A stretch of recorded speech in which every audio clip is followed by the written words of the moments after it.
Bem, boa tarde a todos. Eu me sinto muito feliz de estar novamente aqui no Instituto Fernando Henrique Cardoso. Obrigado pelo convite. Fico honradíssimo de ter o presidente aqui assistindo. E vamos direto, então, ao tema. Eu tenho que agora... Espera um instante, eu tenho que carregar o meu... Não era esse aqui. Eu pensei que tivesse carregado. Estava carregado. Hein? Sim, tá bom. Não, mas... Não. Sim? Não, mas bom, esse é o final. Pronto, aqui estamos. Ok. Ok. Então, aí slide inicial, só a apresentação do qual é a área de cobertura da Sabesp, 364 municípios, 28 milhões de clientes, 2/3 da população do Estado, e esses são os dados. Eu tive recentemente, num evento do Banco Mundial, diziam que era a maior empresa do mundo de saneamento, mas na verdade é a quinta. Eu não corrigi eles, foi semana passada, fiquei assim lisonjeado, mas é a quinta. E, como sabem, o controle da empresa é do governo do Estado de São Paulo. Mas tem ações na Bolsa, etc. A crise, nós fizemos, a Sabesp fez recentemente, emitiu um relatório chamado esse Crise Hídrica, Estratégia e Soluções da Sabesp, que é uma espécie de documento de contínua atualização. Quer dizer, a ideia nossa é registrar o que está acontecendo, o que estamos fazendo, e é datado no sentido que, à medida que os dados vão mudando, vamos atualizando, né? Esse relatório trata, vamos dizer, da questão da água mesmo. Ele não trata, aí eu coloquei aqui do que não trata, né? Não trata do efeito da crise sobre as finanças, porque há um problema relevante na Sabesp, porque nós, com a crise, nós estamos vendendo menos água e tem um preço mais baixo. Isso cria um problema financeiro que nós estamos equacionando. E também não trata de um outro assunto que me é pessoalmente muito relevante, que é o problema da gestão de recursos hídricos. Quer dizer, a Sabesp, como, enfim, companhia de saneamento, ela é usuária de recursos hídricos, ela é usuária da água nos rios, água bruta. E ela disputa água com outros setores usuários, produção de energia elétrica, irrigação e outros, indústria que capta água diretamente nos rios, etc. Então, tem toda uma área de discussão sobre, por exemplo, vamos dizer, arbitramento de uso da água entre o setor, por exemplo, o setor de irrigação e o setor de abastecimento humano, que não faz. A Sabesp entra lá com o seu pedido. Esse tema é de responsabilidade dos órgãos gestores de recursos hídricos, no nível federal é a ANA, Agência Nacional de Águas, criada no governo Fernando Henrique Cardoso, e no estado, DAE. Então, esse é um assunto deles. Um ano atrás, quando a crise estava começando, eu nunca imaginava que viria parar aqui na Sabesp, nem me passou pela cabeça. Estive lá na ANA recomendando que se adotassem algumas técnicas, algumas medidas de gestão da água, no sentido de diminuir o uso da água para irrigação na bacia do Piracicaba, que, vamos dizer, medidas que são adotadas corriqueiramente na Califórnia e na Austrália, que, no fundo, dá algum incentivo para os irrigantes deixarem de usar água e para sobrar mais água para a cidade. Algo que nós tínhamos feito em 2001 no Ceará, que tinha sido bem sucedido, era uma expectativa que fosse reproduzida a experiência, mas não chegou a ser implementada. Agora, também não teria feito uma diferença muito grande, porque o uso da água para irrigação não é tão assim relevante, e a seca, eu vou mostrar na sequência, realmente essa seca é um evento excepcional. Então, vamos olhar, não sei se conseguem ver bem, mas aqui está o sistema Cantareira. A seca atingiu toda a região, todo o estado de São Paulo, como todo o Sudeste, mas o foco é a região Cantareira. Cantareira, deixa eu ver se... está aqui. Cantareira é um conjunto de reservatórios, né? Um conjunto de reservatórios que estão interligados por túneis. E aqui está... Eu estou tentando... Vocês estão vendo bem ou vai dar para diminuir a luz? Agora eu estou vendo. Então tem aqui os...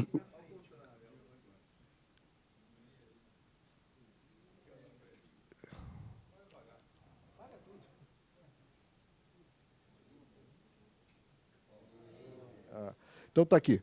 Aqui são os reservatórios do Cantareira, que esses rios, alguns deles nascem, um ou outro nasce, essa linha laranja aqui é a divisa entre São Paulo e Minas.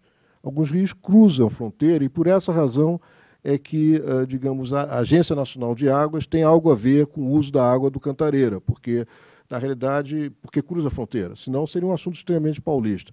Em 2004, eu era presidente da ANA, Agência Nacional de Águas, e havia o tema da renovação da outorga do sistema Cantareira. E eu me lembro muito bem que eu dizia que, olha, com a ANA nesse assunto, um assunto que envolve uma disputa pela água entre paulistas. Quem são os paulistas? São os paulistas, são os que estão na região do Vale do PCJ, Piracicaba, Capivari e Jundiaí, essencialmente ali, eu não consigo, aqui está, região metropolitana de Campinas e outras cidades, de um lado, e de outro lado a região metropolitana de São Paulo, né, que são os que usam a água desse sistema. E, na época, eu lá em Brasília, tendo que resolver essa disputa de águas, eu dizia, olha, o papel do governo federal deve ser, nesse assunto, se intrometer o mínimo possível, porque é só por uma circunstância que tem um riozinho que cruza a fronteira, devia ser um assunto resolvido pelos paulistas. Agora, em 2015, esse assunto será renovado. A outorga foi dada por 10 anos, voltará a ser discutida. Esse mapa serve também para identificar o seguinte...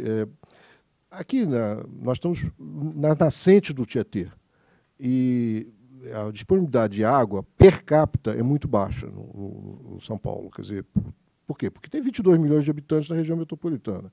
Então, a disponibilidade de água per capita aqui na região metropolitana é menor do que no Piauí. As pessoas, às vezes, não percebem isso. Então, é quase que inexorável. Quer dizer, nós poderíamos estar, talvez, se desde que Cabral descobriu o Brasil tivesse tido um sistema de saneamento super eficaz, que nenhum país europeu teve,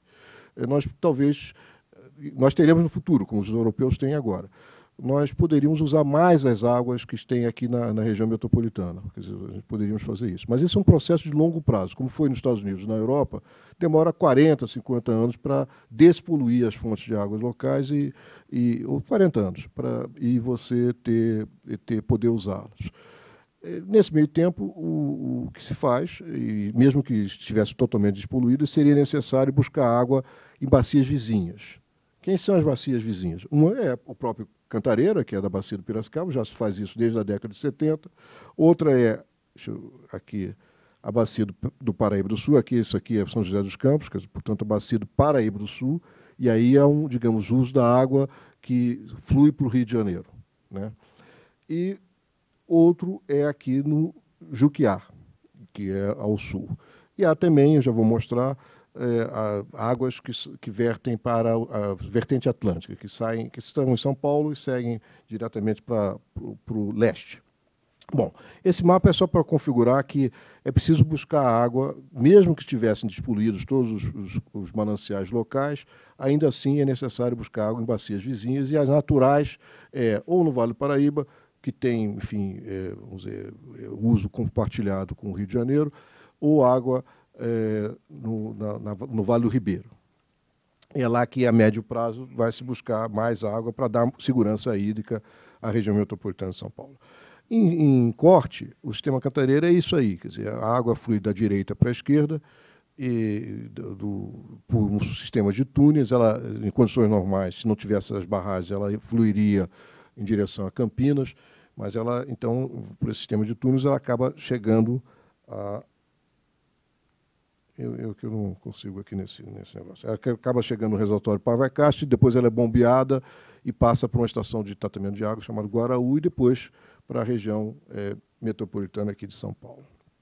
Em condições normais, esse sistema produz da ordem de 32 metros cúbicos por segundo, ou então 32 mil litros por segundo, em condições normais.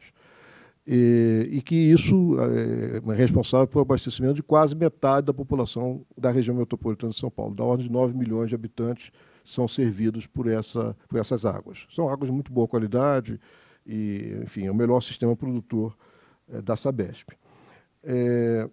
Agora, como a seca atingiu essa região, esse gráfico dá uma ideia de qual foi a dimensão da seca. O que temos no eixo horizontal são os meses. no eixo vertical é a vazão, quer dizer, metros cúbicos por segundo em média a cada mês. Em verde, a curva verde é em termos médios. Ao longo de muitos anos, tem a sazonalidade típica, né? Quer dizer, que nos meses de inverno você tem vazão menor afluente ao sistema cantareiro do que os meses de verão. Em verde. Em azul, tem a pior ano do histórico em termos de vazão baixa que tinha sido observado até então, que era 1953. Tanto o sistema aqui de São Paulo, o abastecimento de água de São Paulo, quanto o setor elétrico, sempre considerou o início, a primeira metade da década de 50 como um período crítico, um período em que você teria que estar preparado, todos os sistemas, tanto de produção de energia elétrica como de abastecimento de água, deveriam estar preparados para a hipótese de repetição daquilo que era o pior já observado até então, que era, essencialmente, o biênio 53-54. E em vermelho, o que foi agora, 2014. Quer dizer, então, o que está acontecendo agora é menos da metade do que tinha sido pior já observado.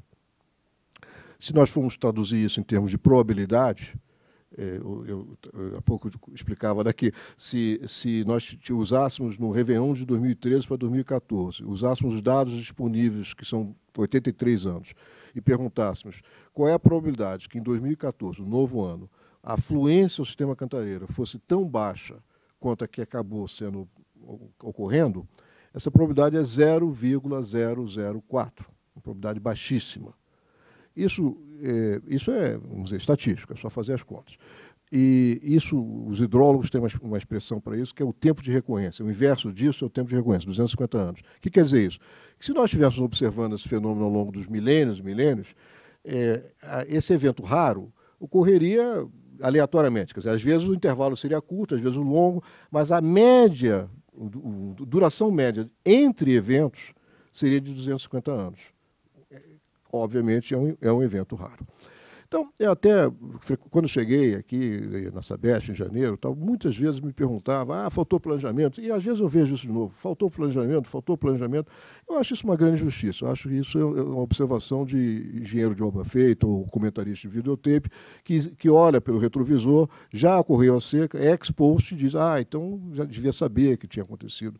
Quer dizer, o administrador público que tivesse alocado recursos para se preparar para um evento com essa baixa probabilidade, né, teria sido razoavelmente, naquela circunstância, agora a gente sabe, mas naquela circunstância teria sido legitimamente acusado de estar alocando mal os recursos, por que não para a educação, por que não para a saúde, etc. Então, acho que esse tipo de avaliação ex post, comentarista de videotape, como eu falei, eu acho extremamente injusta. Bem, aqui o deplecionamento do sistema Cantareira, né? Em janeiro de 2014 estava lá perto de 45%. Em julho ele chegou no zero. O que é o zero? O zero é o nível d'água que a água, vamos dizer, flui por gravidade. Está no nível da tomada d'água, onde fica o cano que leva a água para onde a gente quer. Então, até então nunca tinha passado o zero, mas isso não quer dizer que essa água não pode ser utilizada. Tanto pode que está sendo utilizada. Então nós caímos muito abaixo do zero, no tal do... Primeiro, o termo do setor elétrico é volume morto do setor elétrico, porque essa água é inútil para a produção de energia elétrica. Você não vai bombear para depois produzir energia. Mas, do ponto de vista de abastecimento, é uma água como outra qualquer, não tem dificuldade nenhuma. Causou uma grande confusão se a água era de má qualidade, porque o nome era morto, aí mudou-se o nome, né? Agora é reserva técnica, não é mais volume morto para não dar confusão e tal. Quando eu assumi, eu botei ali em janeiro de 2015, foi quando eu assumi, para ver como eu fui corajoso, quer dizer, porque estava perto de perder o controle completamente. Por que está subindo? Nós estamos hoje ainda piores do que o ano passado, bem piores, tá? Mas o que está subindo porque a torneira, a retirada de água do sistema cantareiro diminuiu muito, eu vou mostrar na sequência. Isso aqui é um gráfico parecido, só que há mais tempo, quer dizer, ele vai... começa em 2009, a área sombreada é o volume, né? E a linha contínua azul é a vazão retirada do sistema. Quando deu aqueles dois picos ali, em 2010, 2011, foram cheias, o sistema verteu. Depois disso, ele ficou sempre abaixo da linha vermelha, que é a média. Quer dizer, há alguns anos está se retirando do sistema Cantareira menos que a média. Não se pode dizer que houve uma gestão temerária, que alguém, vamos dizer, esvaziou inadvertidamente o sistema e depois ficou em dificuldade. Não, na realidade, depois disso, mais recentemente, essa retirada, em azul, como disse, a retirada caiu mais acentuadamente, que foi aquele gráfico que eu mostrei anteriormente.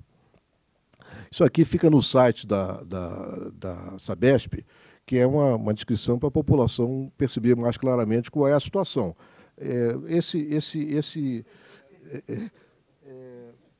Mais claramente? Não, peraí, é mais claramente. O senhor sabe que o Ministério Público, contar a história do Ministério Público, vou dizer. Não, vamos lá. O que é isso? A maneira melhor de expressar quanta água temos é dizer quantos milhões de metros cúbicos tem. Está lá. Esse aqui não é o de hoje, é o do dia 20, alguns dias atrás. Então, o estoque de água é 193,7 milhões de metros cúbicos. Né? Esse é o que tem. É aquele azulzinho lá no fundo do copo. Né? A linha azul, essa linha aqui azul, é o tal do zero. Quer dizer, não tem, quer dizer, abaixo desse nível a água só sai por bombeamento. Acima sai por gravidade. E, enfim, em termos percentuais, pode-se dar isso em termos percentual do volume útil. Eu, quando cheguei, pedi para botar em percentual o volume total. Então, um é 19,7, outro é 15,3. É como se fosse, digamos, você expressar a temperatura em Fahrenheit, em Kelvin, em Celsius. É tudo a mesma coisa. Quer dizer, interessa quantos metros cúbicos tem lá. A curiosidade é o vermelho, porque eu recebi um ofício de um promotor, dizendo que tinha que dizer que era vermelho porque a população não estava suficientemente alertada que tinha um problema grave. E que aí tinha que dizer que era negativo. Aí eu disse, olha, eu falei, negócio Celsius, Fahrenheit, tá bem claro isso, não precisa.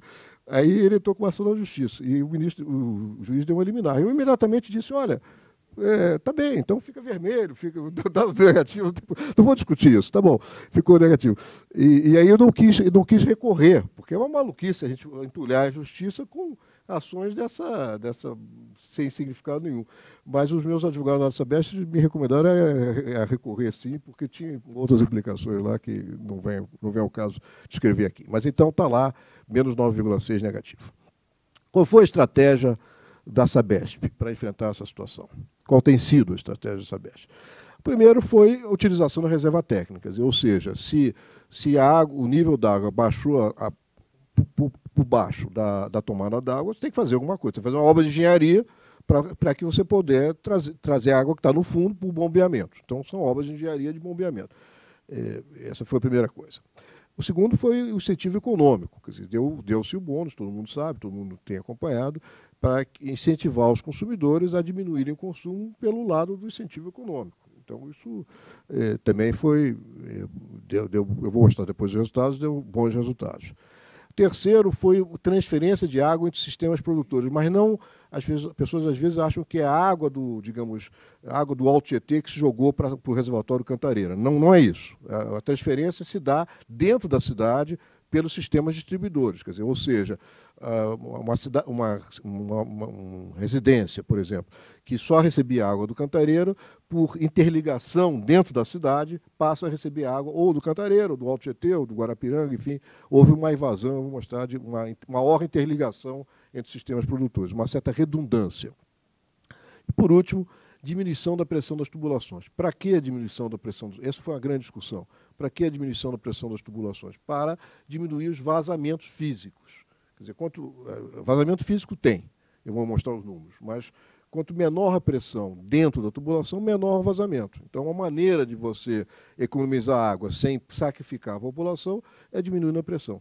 É almoço grátis? Não acontece nada de errado? Não, acontece, porque se você diminui a pressão, alguns lugares topograficamente elevados, né, ou fim de linha, lugares mais fim de linha ou lugares elevados, a pressão menor, reduzida, fica insuficiente para encher as caixas d'água. Às vezes a população de baixa renda não tinha nem sequer caixas d'água. Então, isso fez com que uma percentagem bem menor do que 1% da população passasse a ter uma situação de dificuldade. Isso foi objeto de muita atenção da imprensa. É claro que em 22 milhões de habitantes, se você tiver 0,5% negativamente afetado, você tem milhares, sei lá, milhares e milhares de casos que você pode todo dia mostrar um caso diferente de alguém sofrendo e dá a impressão que é um fenômeno generalizado, e existe o problema, mas não é na generalização que dá a impressão. Mas isso foi sendo resolvido com as populações. Está sendo ainda, não acabou. Com a população de baixa renda, distribuindo caixa d'água. Às vezes, a caixa d'água não pode ser colocada no teto, porque a estrutura não comporta o peso, então fica no solo, e aí é um incômodo, mas é melhor ter essa água do que não ter água nenhuma. Bom, mas não quero dizer com isso que está resolvido, não. Quer dizer, tem uma série de famílias que genuinamente se queixam de períodos prolongados, ainda com pouca água. Tá bem. É que isso não adianta apontar para. São vários. Bom, aqui é só um slide mostrando o tipo de obra para tomar água, digamos, abaixo do nível. Quer dizer, são obras que têm lá bombas flutuantes, aqui, bombas flutuantes, e depois tem bombeia para um reservatório mais elevado, tal, para chegar ao nível da tomada d'água, precisar. Esquema é isso, quer dizer, o zero seria essa linha amarela, né, onde a água flui por gravidade para a adução a São Paulo, a região metropolitana de São Paulo. Ali à esquerda tem uma outra tubulação esquemática, que é a água que flui para a direção ao PCJ, quer dizer, ou seja, para Jusante, para as cidades do Vale do Piracicaba. E aí serve um pouco para mostrar que não tinha nenhuma razão quando as pessoas ficavam preocupadas com a qualidade da água, porque essa água está continuamente, mesmo que ficar abaixo do nível da tomada d'água para a região metropolitana de São Paulo, ela está continuamente fluindo em direção ao Vale de Jusante. Não tinha razão nenhuma para preocupar. Bom, esta estratégia aqui, umas fotografias mostrando um esquema que houve uma espécie de invasão, quer dizer, a área verde é a área da região metropolitana atendida pelo sistema Cantareira. E ali tem a área do Alto Tietê, Lilás, invadindo Cantareira, depois a área do Guarapiranga e Marrom. Enfim, foi feita uma operação que, na prática, é um pouco essas fotografias que estão aí mostrando que, dentro da cidade, os grandes troncos adutores foram sendo interligados. Isso que é uma obra que passa meio desapercebida, mas tomou, enfim, muito esforço da Sabesp. Esses são os avanços do Alto Tietê, do Rio Claro, em direção à área do Cantareira, e a mesma coisa do Guarapiranga, com muitas obras, muitas obras. O programa de incentivo, eu não vou falar dele, ele é conhecido, quer dizer, diminuição do consumo, no primeiro momento só teve bônus. A partir de janeiro passou a ter ônus também, né? Quer dizer, ou seja, quem consumir mais paga mais, tem lá os incentivos, é conhecido. O resultado é bom, esse gráfico mostra ali quem teve 30% de bônus, quem teve 20%, e 85% da população, se não me engano, já está beneficiada com bônus, e tem 17% da população que está consumindo mais do que era a meta. A meta é a média do consumo de fevereiro de 2013 a janeiro de 2014. Essa é a meta individual. E tem 17% só consumindo acima da média, mas nem todos pagam o ônus, pagam a sobretaxa, porque muitos desses estão na faixa inicial de 0 a 10 metros cúbicos. De 0 a 10 metros cúbicos é uma cobrança única.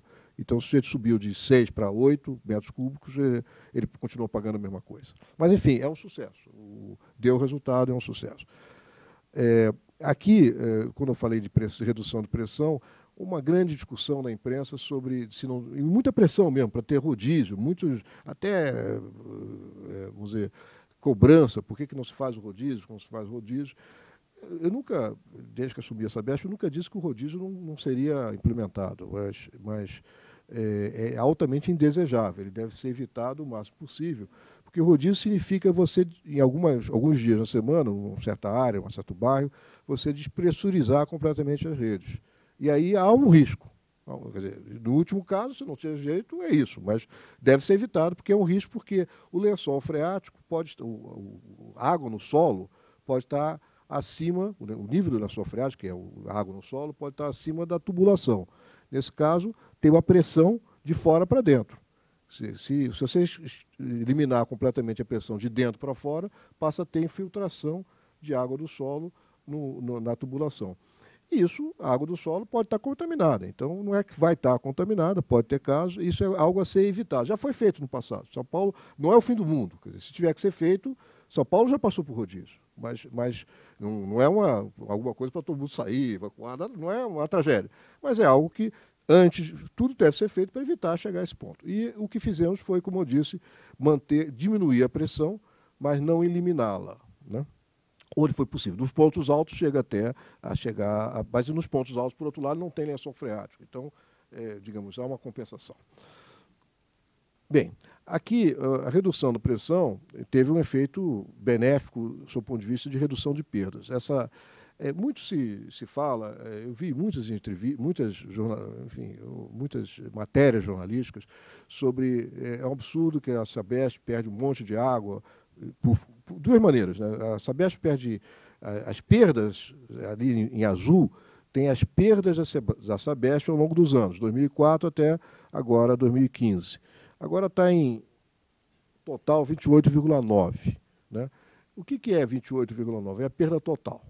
A perda total é a diferença entre o que se produz nas estações de tratamento e o que se consegue micromedir pelos medidores de água. E essa diferença, essencialmente, é devido a três parcelas. A primeira parcela, que está em vermelho, é a perda física, é o que tem em todos os lugares, que mais ou menos tem em todos os lugares. Todos os países têm, com mais ou menor, que é a perda, que é o vazamento. A diferença entre os dois é o que temos nos países nossos aqui, que é furto e fraude. Quer dizer, que você não consegue medir. Não é que não seja sendo usada a água é usada, só que ela não é medida. Né? Bom, eu estava dizendo que muitas matérias jornalísticas foram feitas porque que a Sabesp, em vez de procurar água em outros lugares, não diminui o consumo, porque que não... Claro que isso tem que ser feito, só que isso é um processo que todos os lugares é um processo lento, é que nem despoluição de rios. Tanto despoluição de rios quanto diminuição de perdas são programas que estão sendo feitos, devem ser acelerados, mas não dão solução da noite para o dia. Não é algo que resolve o problema de 2015. Né? Essa taxa de diminuição das perdas da Sabesp, mais ou menos 1% ao ano, é parecido com que os países europeus e Japão também, ao longo de décadas, foram diminuindo suas perdas numa taxa assemelhada. 1% ao ano é uma taxa normal. Não dá para cair 10% no ano. Isso não tem mágica, não tem como fazer isso. Mas é um filão que deve ser atacado. Vamos atacar mais isso com o tempo. Aqui, voltando ao Cantareira, é mostrar o que está acontecendo. Quer dizer, o Cantareira, quando eu falei condições normais, produzia 32, 31 e pouco mil litros por segundo, ou metros cúbicos por segundo, e hoje está produzindo 13. Então, uma queda de 18 metros cúbicos por segundo, ou 58%. É uma queda brutal. Quer dizer, ou seja, é por isso que o Cantareira parou de esvaziar, porque a torneira fechou enormemente. Fechou a torneira, está chegando pouca água, mas a saída também diminuiu, por isso que ele parou de esvaziar. Como é que esses 18,3, como é que eles se foram compostos? Né?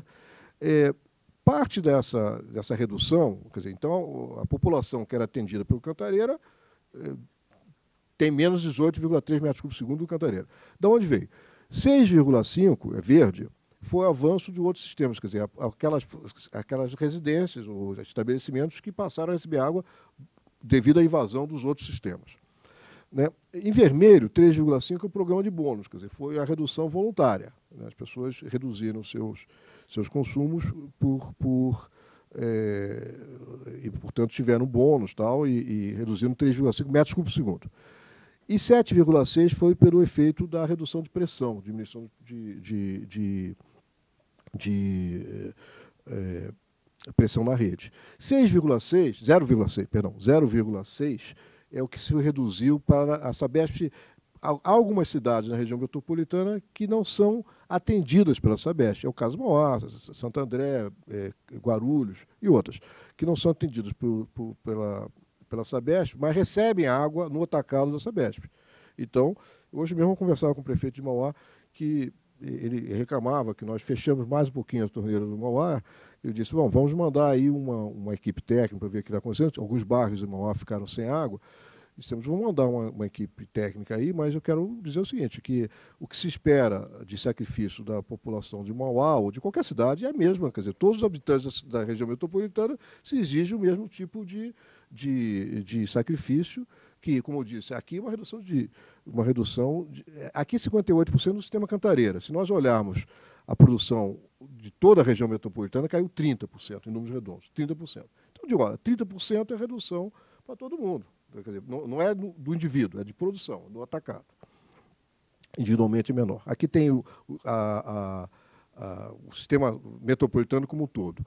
Em condições normais, antes da crise, produzia-se, não é o que se consome, porque parte dessa água se perde, né, em vazamentos, mas produzia-se 71,4%, agora estamos produzindo 51,6%, quer dizer, grosso modo, uma queda de 30% na produção, né? E o que eu dizia, enfim, falo para todo mundo, é que esse sacrifício na entrega no atacado tem que ser igual. Quer dizer, a Sabesp não vai discriminar o cidadão que é atendido por ela, o cidadão diretamente por ela na distribuição, ou o cidadão que é atendido indiretamente porque tem no caminho um sistema municipal. O critério tem que ser o mesmo, tem de igual sacrifício. Então, estamos ali economizando na produção quase 20 metros cúbicos por segundo.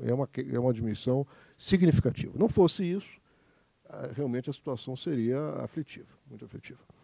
Bem, logo que eu cheguei na Sabesp, em janeiro, eu perguntei, bem, quais são o que tem para enfrentar a crise aí? E tinham dois grandes projetos, que eu vou falar na sequência, que são projetos que vão maturar, são projetos de grande porte, que vão maturar em 2016, 2017. Né? Aí, bom, nós temos um deserto para cruzar, que é 2015. Aí eu peguei 2 técnicos da Sabesp, o diretor e o técnico, eu disse, vocês me mostram onde é que tem as fontes de água, tal, aqui na região, e fomos de helicóptero visitar os lugares. Tal. E tem, quer dizer, há várias possibilidades assim, de a curto prazo, trazer água. Essa aqui, eu não vou entrar em detalhes, mas, grosso modo, ou usar a água dos formadores, a opção que foi, afinal, escolhida, foi pelo prazo. Qual a solução que poderia ser implementada num prazo mais curto para nos ajudar a cruzar eu chamo de deserto de 2015. Então, essa solução foi pegar a água do braço do formador um braço que seria da Bines, mas está seccionado, que é o braço do Rio Grande, e levar essa água para o Alto Tietê. Por que levar água no Alto Tietê? Qual é a lógica disso? É que nessa invasão Cantareira é o problema. Os demais sistemas produtores foram no socorro do Cantareira, invadindo a área do Cantareira. Bom, aí eles se depressionaram. Nós usamos mais água do sistema. Então, o Alto Tietê, por exemplo, esvaziou. Então, agora estamos na seguinte situação. Nós temos capacidade de tratar de água no Alto Tietê, quer dizer, a estação de tratamento de água tem uma capacidade de 15 metros cúbicos por segundo, e nós estamos tratando de 12 metros cúbicos por segundo. Tem uma possibilidade de 3 ociosos. Por que a gente não trata? Porque esvazia o Alto Tietê. Então, nós temos que trazer a água bruta de outros sistemas para encher os reservatórios do Alto Tietê novamente. Então, aí a questão foi, o que pode ser feito no prazo mais curto? Então, foi tirar a água do braço do Grande e levar lá para o Alto Tietê, num reservatório chamado Taiaçupeba, e também aumentar a capacidade de produção de água de uma estação de tratamento que fica no Guarapiranga. Então, com 2 dessas, e trazer água do Guaió, enfim, eu não vou entrar nos detalhes, mas essas obras ficam prontas agora e acrescentam da ordem de 6 metros cúbicos por segundo, 6 mil litros por segundo, que é o que nós estamos lá diminuindo e aí... Aí faz simulações, quer dizer, isso não é palpite. Bom, deixa eu até dizer, tem uma série de outras alternativas que me pareciam mais atraentes, que seria buscar água da vertente atlântica. Quer dizer, o que é a vertente atlântica? Digamos que isso aqui seja a Serra do Mar, Cucuruta, Serra do Mar. A água que cai aqui verte para o mar, digamos, para cá, para o mar. Para o lado de cá, para a região metropolitana. Tem uma série de riozinhos que nascem aqui, que vão dar no mar, distância curta, e que você pega bombeia um pouquinho e joga do outro lado. E essa água vem alimentar os reservatórios da região metropolitana, do Alto Tietê, ou do Guarapiranga. E nós no primeiro momento, eu fiquei muito interessado nisso, porque algumas dessas obras são muito simples, porque são, sei lá, um caso 5 quilômetros, outro caso 10 quilômetros de bombeamento, e jogar do outro lado você reforça. É uma água de ótima qualidade, porque fica nas nascentes, algumas delas. Tal. Só que o processo de licenciamento ambiental é enorme, é complicadíssimo. Então, porque é floresta, não sei o quê, tem que ter um EIA-RIMA e tal. Enfim, eu tenho dificuldade de explicar. Tive em Washington, um evento do Banco Mundial sobre água na semana passada, dificuldade de explicar isso. Quer dizer, como é que pode, 22 milhões de habitantes, a gente tem uma dificuldade de implementar uma solução tecnicamente perfeita, porque tem que seguir todos os trâmites, etc. Mas assim nós estamos. Eu acho que a legislação brasileira criou muitos entraves ambientais que escapam ao bom senso. Muitos escapam ao bom senso. Mas é isso. Então, nós estamos fazendo o que não tem mata tal, e o que é possível fazer. Bom, essas obras eu não vou entrar em detalhe, estão aí, estão em execução. Uma delas ficará pronta esse final de mês, outra em julho, que é a ampliação de uma estação de tratamento de água com membranas, outra vai ficar pronta no final de agosto. É o que a gente pode fazer. Quer dizer, estamos fazendo o que foi possível fazer, não o que eu faria se tivesse mais graus de liberdade legais. Esse que nós estamos fazendo, 6 metros cúbicos, em números redondos, 6 metros cúbicos por segundo. Aqui a grande dúvida, quer dizer, e aí, com esses 6 metros por segundo, o que vai acontecer? Vai ser necessário o rodízio ou não? Então, ninguém tem bola de cristal para saber o que vai acontecer. Então, a gente sabe o seguinte, o que a gente conhece? A gente conhece, esse aí é o sistema Cantareira. A simulação, a linha azul, que é a única, mostra onde é que estamos. Aliás, onde é que estávamos um pouquinho atrás, não é de hoje. E aí você faz uma simulação de quanta água vai sair do Cantareira. Grosso modo, faz-se uma simulação que vai sair de maio até agosto 13,5 metros cúbicos por segundo para a região metropolitana e de setembro para frente 10 metros cúbicos por segundo. Né? Essa é a hipótese. E sai também, eu não me recordo bem, mas acho que 2 metros cúbicos por segundo para o PCJ ou 1,5. Acho que 2. Com essa simulação, isso é o que sai. E quanto entra? Bom, aí é cenário, ninguém tem bola de cristal para saber quanto vai entrar. Aí faz-se cenários. Vários cenários, o cenário, digamos, se repetir em 2013, 2014, se repetir novamente em 1953, que era o pior evento que já tinha ocorrido antes, etc. Vamos usar o vermelho. O que é o vermelho? O vermelho é o seguinte, daqui para frente, a quantidade de água que vai chegar no Cantareira é 80% do que chegou o ano passado. Recordam que o ano passado foi um ano excepcionalmente seco. Então, quando você diz vai chegar 80% do que chegou o ano passado, é bastante pessimismo, é uma hipótese conservadora. É por isso que quando eu assumi lá na Sabesp, eu disse, nós temos que torcer pelo melhor, mas estar preparados para o pior. Estar preparados para o pior é São Pedro não ajudar. Né? Então, é para isso que nós estamos... eu não quero nem comprar, nem curtir. Não sei o que é isso aqui. Acho que isso aqui vai... Pronto, me livrei disso. Não me livrei, não. Agora me livrei. Bom, então, ali nessa simulação de 80% da linha vermelha, que nós conseguimos atravessar o deserto. O que é o deserto? É até chegar lá à estação chuvosa. Né? Bom,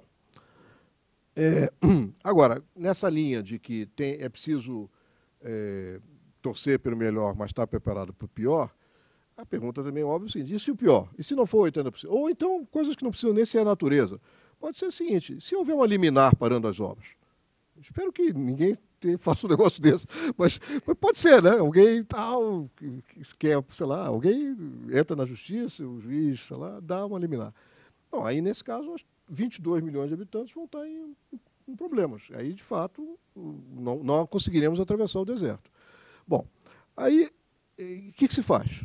Se nós tivermos um rodízio, aí o rodízio também é um sacrifício grande para toda a população e tal, mas tem locais que não é possível ter rodízio. Não é possível. O Hospital das Clínicas, não é possível ter rodízio. Então, Esse terá rodízio. Com mais respeito. Terá não. Deixa eu corrigir aqui, antes que alguém pegue e diga, o doutor Kelman disse que terá rodízio. Não. Mas, então, identificou-se o quê? Identificou-se grandes hospitais, não clínicas pequenas, grandes hospitais, grandes centros de hemodiálise e penitenciários. Esses são os 461. E isso é atualizado, isso aqui está um pouco fora de...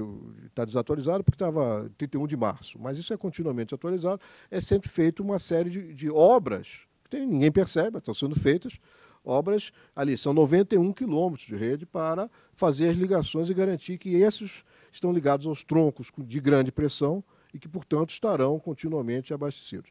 Bom, isso resolve o problema? É claro que não. Eu estou falando de um problema hipotético, eu estou afirmando que isso não vai acontecer. Só se pararmos as obras, sei lá. Mas não vai acontecer, não tem nenhuma razão. As obras que nós estamos fazendo são obras simples de execução, não tem dificuldade nenhuma, não tem nada para dar errado. Né? Então, não vai acontecer. Mas temos que estar preparados para o pior. E o pior aí é fazer essas ligações todas, eu vou acompanhando isso e tal. E aí às vezes as pessoas perguntam, bom, mas e as escolas?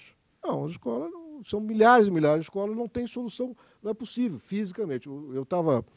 Nesse evento do Banco Mundial, eu estava com um comitê com a ministra de infraestrutura. Aliás, é uma coisa curiosa. A ministra da Holanda, ela é ministra de infraestrutura e meio ambiente. Quer dizer, os holandeses tiveram essa sapiência de botar infraestrutura e meio ambiente debaixo da mesma comando. Né?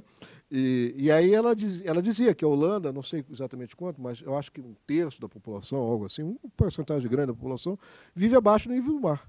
Né? E que os diques lá criados tal, tem uma segurança absurda. Se aqui a probabilidade era 0,004, lá é 0,00001. É uma probabilidade baixíssima de acontecer um acidente. Mas pode.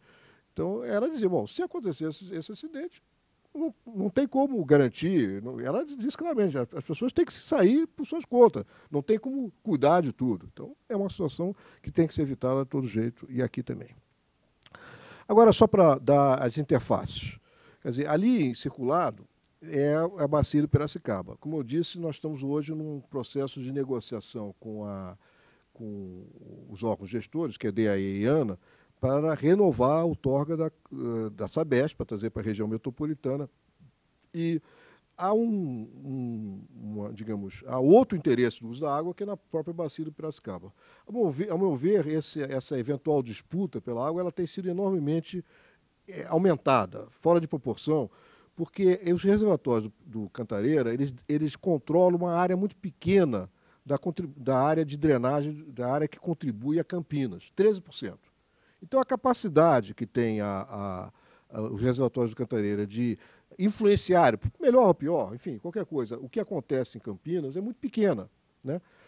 Campinas precisa de 5 metros cúbicos por segundo, enquanto a região metropolitana de São Paulo é 70, lá é 5 metros cúbicos por segundo. Então, a vazão natural do rio quase sempre supre. Não quer dizer que de vez em quando o Cantareira tem que ser usado. Então, o desafio, como era em 2004, é descontaminar essa discussão de bairrismos, de tensões vamos dizer, egoístas, e olhar esse assunto no interesse de toda a população. Quer dizer, tem que ser o sujeito que mora na região metropolitana, o paulista que mora na região metropolitana mora na região de São Paulo, ou de Campinas, ou mora em Piracicaba, todos têm igual direito. Então, isso tem que ser visto de uma forma desapaixonada, tecnicamente, garantindo uma certa uniformidade na alocação desses recursos. É essa a posição da Sabesp, e acho que quanto mais aberto for essa discussão, melhor.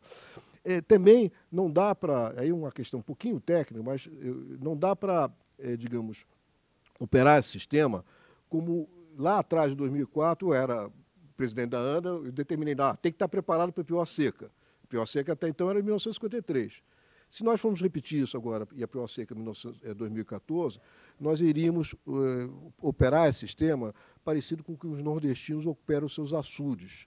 Quer dizer, lá a seca, quando ocorre, é tão intensa, é tão dramática, é tão devastador, que eles mantêm os açudes quase sempre cheios, para se precaver contra uma seca terrível, que não vai ter água para beber. E aí aquela água fica evaporando, não é bem utilizada. O que nós precisamos é outra coisa. Nós precisamos continuar usando a água do Cantareira, mas estar preparado, normalmente, que é uma água de boa qualidade, não precisamos estar preparados, não precisamos estar, digamos, todo ano esperando que chegue essa seca de 2014 de novo, mas temos que ter, como no setor elétrico tem, uma válvula, um mecanismo de, numa emergência, buscar recurso de outro lugar. No setor elétrico, o que se usa são térmicas. Quer dizer, quando o sistema hidrelétrico não é capaz de atender a demanda, liga-se às térmicas. Aqui nós precisamos ter alguma válvula de algum lugar, mesmo a água cara, seria uma água cara, que possa nos atender.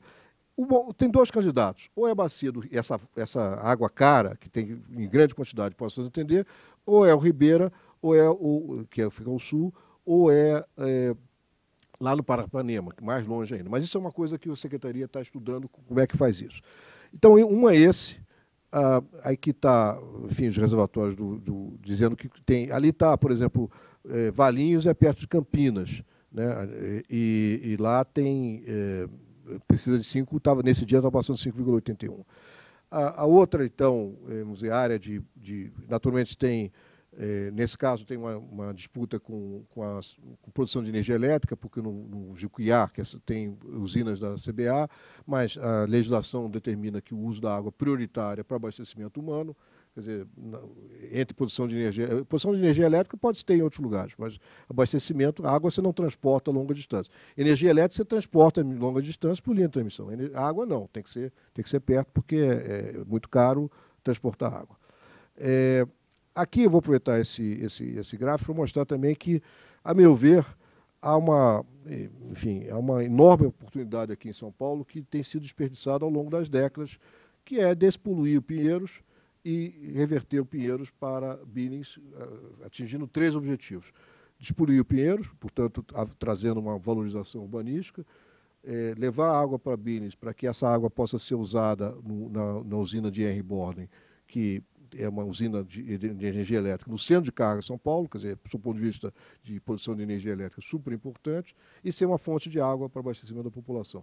Há uma possibilidade de ganha-ganha-ganha, que até agora tem sido impedida, a meu ver, mais por razões ideológicas do que razões técnicas mesmo. Não quero dizer que é simples, é um problema de complexa solução técnica, mas possível. E essa solução técnica possível tem sido evitada por posições, a meu ver, pouco informadas, né? Eu acho que isso deveria entrar na agenda de São Paulo. Sim. E aqui está o Vale do São Lourenço. Nesse Vale do São Lourenço, que é talvez uma fonte para ser a tal torneira de segurança de São Paulo, já tem uma obra sendo executada, uma PPP, uma parceria público-privada, que agora eu estou olhando a médio prazo. Quer dizer, eu falei das obras de curto prazo, para cruzar o deserto 2015, e agora eu estou falando, bom, e daí para frente? Como é que vai ser para frente? Bom, aqui para frente tem o sistema produtor São Lourenço, são 83 quilômetros, está sendo feita essa obra, significa bombeamento 380 metros, acho que está aqui, as obras estão em andamento, vou acabar.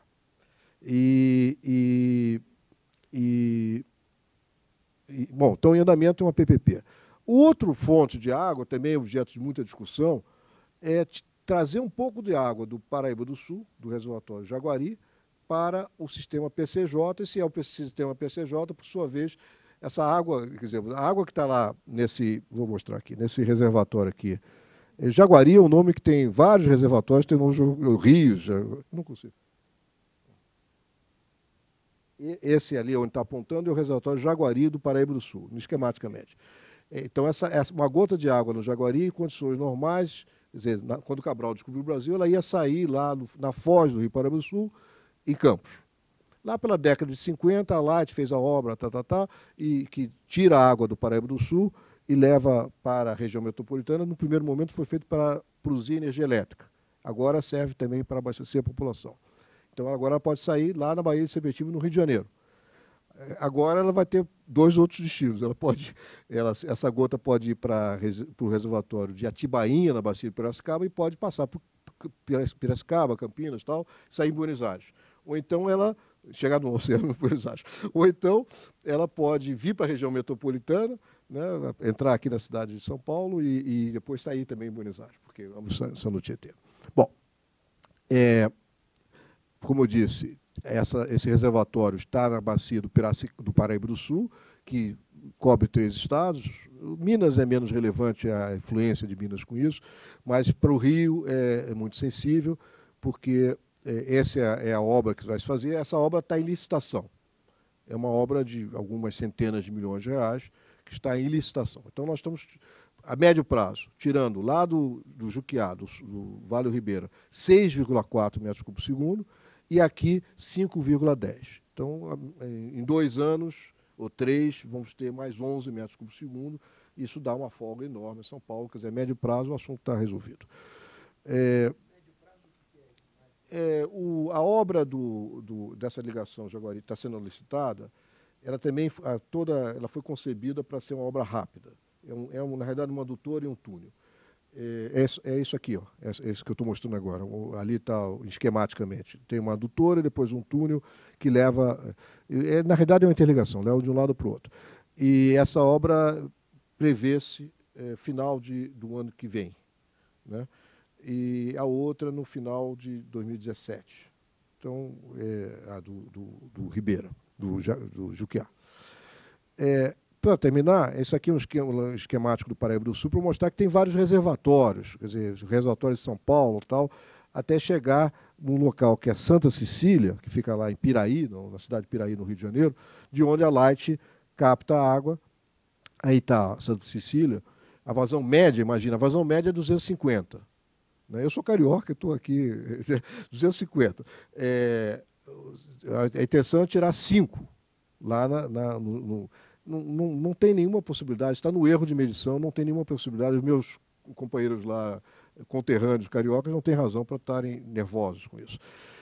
E aí esse esquema da Light, que foi feito originalmente para bombear uma pequena altura e depois cair uma grande queda para produzir energia elétrica. Só que depois que passa por todos esse esquema hidráulico que feito pela Light para produzir energia elétrica, na década de 50, ele chega num rio chamado Guandu.